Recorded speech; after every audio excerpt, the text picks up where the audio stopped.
Hi friends, I have a question for you. Can you give me answer for that?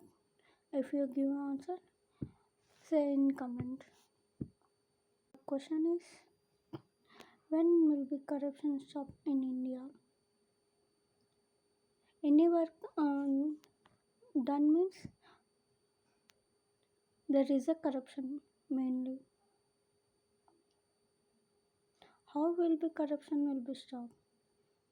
How members will be support to me for corruption stop?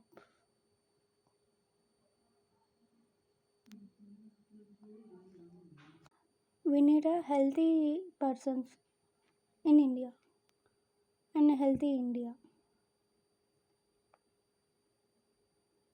అలా జరగాలి అంటే first corruption ఆగిపోవాలి. Corruption ఆగిపోతే healthy persons అవుతారు, healthy India కూడా అవుతుంది.